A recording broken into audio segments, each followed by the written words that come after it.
অতি মনোরম নিশি নির্মল আকাশ, মন্দ মন্দ বহিতেছে মলয় বাতাস। কিবা শোভা অপরূপ কৈলাস পর্বতে, তুলনা পারে না দিতে কেহ ত্রিজগতে। বৃক্ষ সব ফল ফুলে সদা সুশোভিত, কোকিলের কুহুস্বরে সদা মুখরিত। পদ্মবনে প্রস্ফুটিত পদ্ম সুশোভন, কলি ফুল সদা শেখা করে কুঞ্জরণ। সদা শেখা নৃত্য করে অপ্সরা সকলে, সুমধুর গান করে গন্ধর্ব সকলে।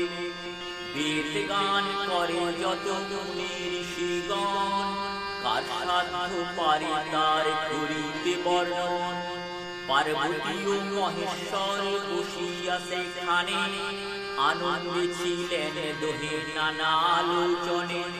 সহসা জিজ্ঞাসা করে দেবী দাক্ষায়ণী, বলো প্রভু শ্রীকৃষ্ণ হবেন আপনি?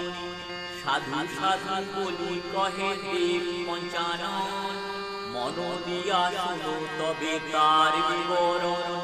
ব্রত পূজা যত কিছু রয়েছে শাস্ত্রেতে, শিবরাত্রি তুল্য ব্রত নাহি জগতে।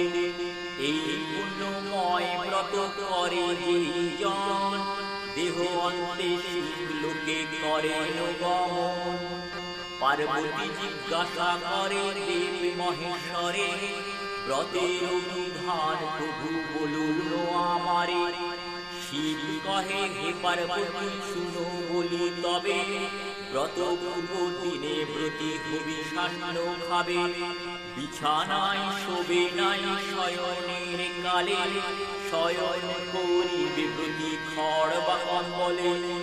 শিবরাত্রি দিনে ব্রতী রবে উপবাসী, সন্ধ্যাকালে বসিবে পূজা স্থানে আসি। গঙ্গা মাটি বিল্বপত্র ফুল গঙ্গা জল, দধি দুগ্ধ ঘৃত মধু রাখিবে সকল। সুপক্ষ কদলি ফল সঙ্গেতে রাখিবে, সাধ্য মতো নৈবেদ্যাদি সঙ্গেতে আনিবে। ধূপ প্রদীপ জ্বালি রাখিবে তথায়, তারপর ভক্তি ভরে বসিবে পূজায়। গঙ্গা মাটি দিয়ে ব্রতী যতন করিয়া, চারি শিব গঠন করিবে তাহা দিয়া। এক এক শিব লয়ে এক এক প্রহরে, অর্চনা করিবে ব্রতী গতি ভক্তি ভরে। সন্ধ্যা বন্দনাদি সব করি সমাপন, ভক্তিতে করিবে পূজা যত ব্রতীগণ।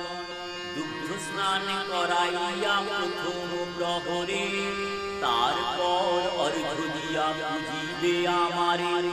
দ্বিতীয় প্রহরে দধি স্নান করাইবে, তারপর অর্ঘ্য দিয়া যতনে পূজিবে।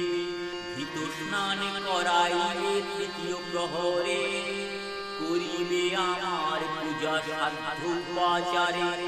চতুর্থ প্রহরে মধু স্নান করাইবে, তাহাতে হইব তুষ্ট শুনো বলি শিবে।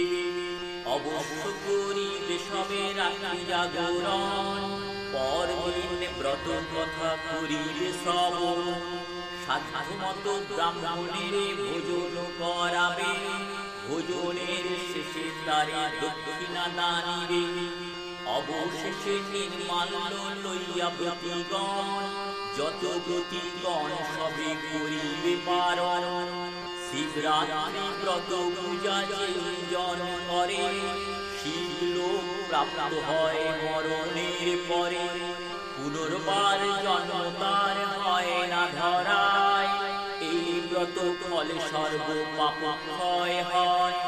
দান যজ্ঞ পূজার্চনা আর তপস্যাতে, এই ব্রতের কিছু ফল না পারে লোভিতে। শিবরাত্রি ব্রত ফলে দেব গজানন, সপ্তদ্বীপা পৃথিবীর হয়েছে রাজন। শুনো শুনো এবে গিরিরাজের তনয়া, ব্রতের মাহাত্ম্য বলি শুনো মন দিয়া। বারাণসী ধাম মাঝে শুনো হে সতী, সর্বাত্মা এক ব্যাত করিত বসতি, চক্ষুয়ার কেশদার পিঙ্গল বরণ, গাত্রবর্ণ কালো আর হিংসা পরায়ণ। হিংসা সে করিত সদা সব প্রাণীগণে, অস্ত্রাদিতে পূর্ণ ছিল তাহার ভবনে। একদিন সেই ব্যাত বন মধ্যে গেল, নানাবিধ পশু হত্যা সেখানে করিল। মাংস ভার লয়ে কাঁধে সে ব্যাত তখন, গৃহে ফিরিবার তরে করিল গমন। মাংস ভার লয়ে ব্যাত খুব ক্লান্ত হইয়া, শয়ন করিল এক বৃক্ষতলে গিয়া।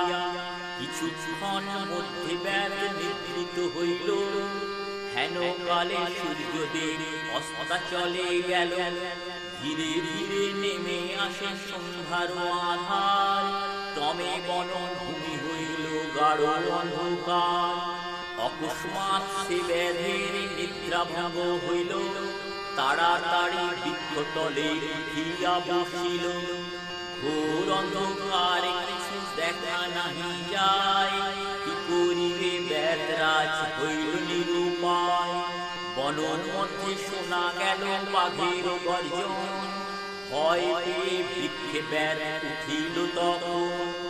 ভাগ্যক্রমে সেই বৃক্ষ বিল্ল বৃক্ষ ছিল, অতি কষ্টে ব্যাত সেই বৃক্ষতে উঠিল।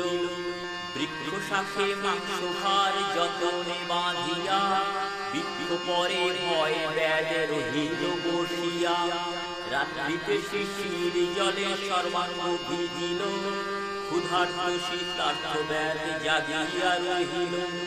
বৃক্ষ মূলে শিবলিঙ্গ ছিল প্রতিষ্ঠিত, এক বিল্ল পত্র তাহে হইল পতিত। ব্যাত গাত্র স্পর্শে এক পত্র ভগ্ন হইল, হিমবিন্দু সহ তাহা লিঙ্গে পড়েছিল। শিব চতুর্দশী তিথি সেই দিনে ছিল, ব্রতের পুণ্যের ফল সে ব্যাধ লোভিল। ব্যাধ প্রতি তুষ্ট আমি হইল তখন, পরদিন গৃহে ব্যাধ করিল গমন। এইভাবে একে একে দিন কেটে যায়, উপস্থিত হইল ব্যাধের অন্তিম সময়। যমদূত আসি তথা উপস্থিত হইল, দৃঢ় পাশে বাঁধিবারে উদ্যত হইল। হেন কালে শিবদূত গিয়া সেই স্থানে, বাধা দান করে তারা যমদূত গণে। শিবদূত যমদূতে কলহ বাঁধিল, শিবদূত শেষে ব্যাধি কৈলাসে আনিল। দ্বারপাল ছিল নন্দী কৈলাস পুরীতে, যমদূত গণ তারে লাগিল বলিতে। এই ব্যাধ ছিল জীবনে হিংসাকারী, ধর্ম কর্ম মানে নাই সদা পাপাচারী। হেন মহাপাপী ব্যাধ কিসের কারণ, দেহ অন্তে শিব লোকে করে আগমন। যমদূত গণে নন্দী করিয়া সান্ত্বনা, একে একে পূর্ব কথা করিল বর্ণনা। নিরুপায় ব্যাধ শিব চতুর্দশী দিনে, কিরূপেতে ব্রত করেছিল ঘোর মনে। মহাপাপী এই ব্যাধ মিথ্যা কথা নয়, তথাপি ব্রতের ফলে এসেছে তাই। শুনিয়া ব্রতের কথা যমদূতগণ, মহানন্দে যমলোকে করিল গমন। অতঃপর মহাদেব বলেন কুমারে, শিবরাত্রি ব্রত কথা বলিল তোমারে। শুনিয়া পার্বতী ইহা প্রশংসা করিল, সকলের কাছে তাহা প্রকাশ করিল। ব্রতের মাহাত্ম্য শুনি দেব ঋষিগণ, মর্তধামে এই ব্রত করে প্রচারণ। শিবের সমান আর দেব কেহ নাই, অশ্বমেধ সমযজ্ঞ আর যজ্ঞ নাই। গঙ্গা তুল্য তীর্থ নাহি জানিবে মনে, শিবরাত্রি সমব্রত নাহি ত্রিভুবনে। শিব রহস্যীয় এই পুণ্যব্রত কথা সংস্কৃত ভাষাতে রহিয়াছে গাথা। তাহা হতে সংগ্রহ করিয়া সযতনে শিবরাত্রি ব্রত কথা শক্তিপদ ঘনে। শিবরাত্রি ব্রত কথা হলো সমাপন। ওম নমঃ শিবায় বলো যত ব্রতিগণ।